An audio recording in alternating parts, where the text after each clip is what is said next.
Welcome students. Next topic और last topic इस chapter का हमारा है trends in the modern periodic table, या फिर कुछ ऐसी रिपीटेड प्रॉपर्टीज या कुछ ऐसी इटरेशन वाली प्रॉपर्टीज जो हेनरी मोसले ने ऑब्जर्व की थी।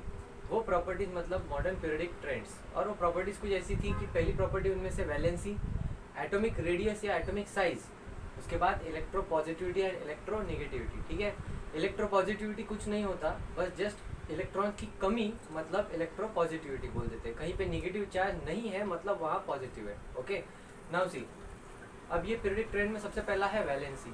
ठीक है, वैलेंसी के लिए आपको क्या करने की जरूरत है, ग्रुप्स देखने की जरूरत है। ओके, ग्रुप नंबर 1 में सारे एलिमेंट्स होंगे, उनकी वैलेंसी होगी 1। Okay, after that group number 2 में वैलेंसी 2। लेकिन अब आप बोलोगे कि ग्रुप नंबर जहाँ पे 8 से ज़्यादा बढ़ जाएंगे वहाँ पे क्या वैलेंसी 9 ऐसा होगी? नहीं, वहाँ पे वैलेंसी रिपीट होना शुरू होगी। राइट, जैसे कि जिनका एटॉमिक नंबर 9 आ जाएगा उनकी वैलेंसी फिर से 1। करेक्ट। अच्छा, लेकिन ये जो ट्रेंड है ये ट्रांजिशन मेटल्स के बारे में ट्रू नहीं है। या ट्रांजिशन मेटल्स में क्या होता है, ट्रांजिशन मेटल हमको पता है कि मेटल और नॉन मेटल के बीच की जगह।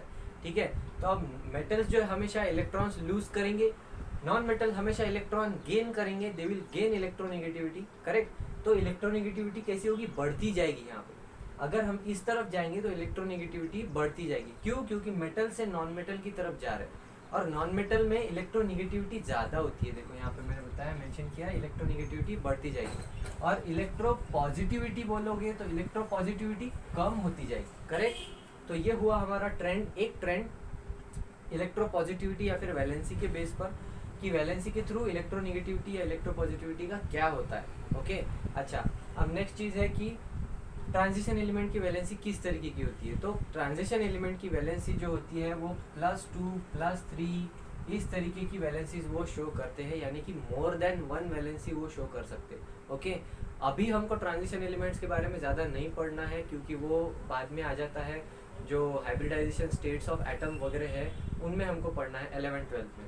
ठीक है, अच्छा, वैलेंसी कैलकुलेट करने के लिए आपके पास क्या चीज़ है, आप क्या देखते हो?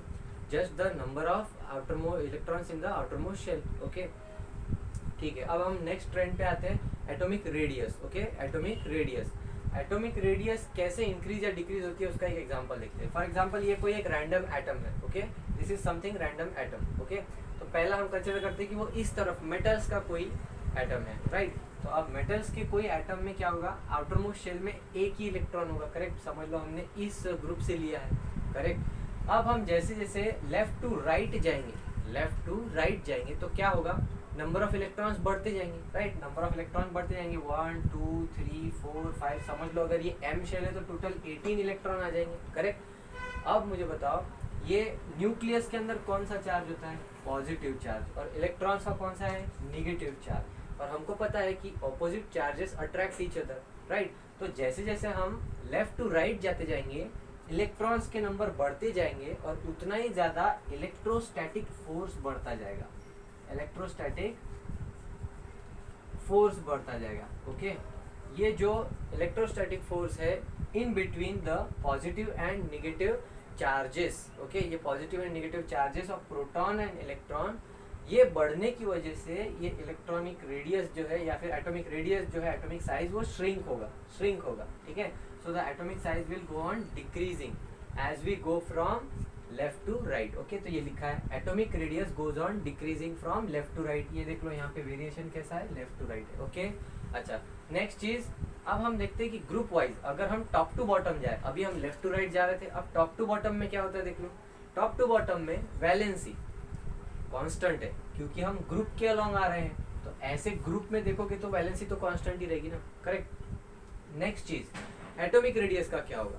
अब देखो जैसे ही हम लोग ग्रुप चेंज करते हैं तो एटॉमिक नंबर में कितना डिफरेंस आ जाता है वो देखो। ठीक है, हाइड्रोजन एटॉमिक नंबर 1 लेकिन sodium atomic number 11 direct. Okay, तो हाइड्रोजन और सोडियम की आप एटॉमिक रेडियस को कंपेयर करोगे तो होगा क्या, उसमें न्यू शेल ऐड हो जाएगा। ठीक है, हाइड्रोजन कितना, एक ही इलेक्ट्रॉन था तो उसको एक ही शेल लगा, लेकिन सोडियम कितने इलेक्ट्रॉन थे, सोडियम के 11 इलेक्ट्रॉन थे तो उनको कितना शेल लगा, पहले शेल में 2, ओके, अनदर शेल में 8, Kl8।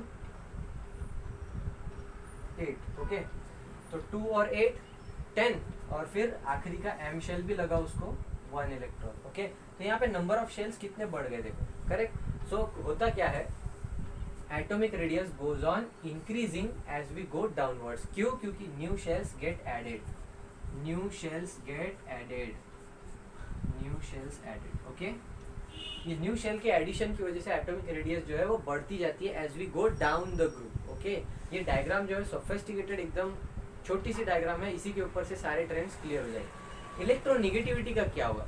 मैंने बोला था कि जैसे जैसे हम लोग डाउन द ग्रुप जाते हैं इलेक्ट्रो पॉजिटिविटी बढ़ती है, क्योंकि यहाँ पे सारे मेटल्स है, करेक्ट, यहाँ पे सारे मेटल्स है, तो इलेक्ट्रोनिगेटिविटी यहाँ पे कम हो जाएगी और इलेक्ट्रो पॉजिटिविटी यहाँ पे बढ़ जाएगी, correct. So these are some trends in the modern periodic table.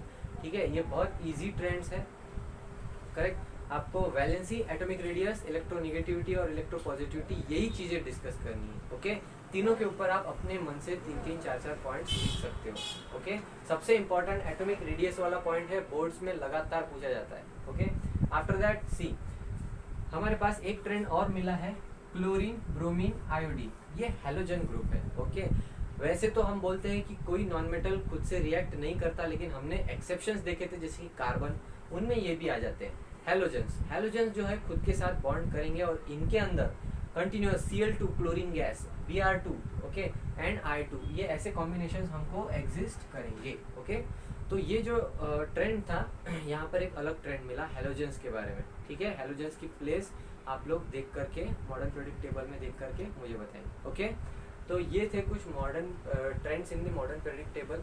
I hope ये आपको समझ में आए होंगे, तो इसके बेसिस पर आप एक्सरसाइज सॉल्व कर सकते हैं। ठीक है, अब मैंने बताया था कि जो फ्लोरीन है वो मोस्ट इलेक्ट्रोनेगेटिव एलिमेंट है, ये याद रखना है, बोर्ड्स में लगातार पूछा जाता है। ठीक है, so I hope you understood this video, this topic. So next chapter हम लोग लेकर के आएंगे, चैप्टर नंबर 3, केमिकल कॉम्पोजिशन या फिर केमिकल कंपाउंड्स, वो कैसे फॉर्म होते हैं, उनकी रिएक्शन कैसे होती है।